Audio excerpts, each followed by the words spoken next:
मराठा आंदोलनकर्ते मुंबईत उतरले आणि सगळे हॉटेल बंद करण्यात आले। पहिल्या दिवशी त्यांना उपाशी राहावं लागलं। जरांगे पाटीलही तळतळले। पाऊस वाऱ्याची चिंता न करता वडापाव खाऊन दिवस काढू, पण काहीही झालं तरी मागण्या पूर्ण केल्याशिवाय जाणार नाही, असं आंदोलनकर्ते म्हणाले। राज्यभरातील समाज घटकांनी गावातून एक शिदोरी आंदोलकांसाठी असं अभियान सुरू केलं। मराठा आंदोलकांसाठी राज्याच्या कानाकोपऱ्यातून शिदोरीचा महापूर मुंबईत आला। फक्त 3 दिवसात तब्बल 10 लाख भाकऱ्या जमा झाल्या।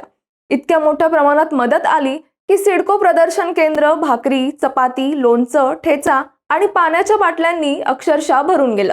आंदोलकांना जेवण मिळावं म्हणून स्वयंसेवक रात्रंदिवस मेहनत घेत होते। पण आंदोलन संपल्यावर हजारो भाकऱ्या आणि पाण्याच्या बाटल्यांचं पुढे काय झालं, तर ते वाया जाऊ नये म्हणून मराठा आंदोलकांनी एक निर्णय घेतला। भाकरी, चटणी, पाणी याचं गरजू रुग्णालये आणि अनाथाश्रमांमध्ये वाटप करून आंदोलनकर्त्यांनी समाजाप्रती कर्तव्य बजावलं। गावकऱ्यांनी वर्गणी काढून पाठवलेली मदत योग्य ठिकाणी पोहोचवण्यात आली।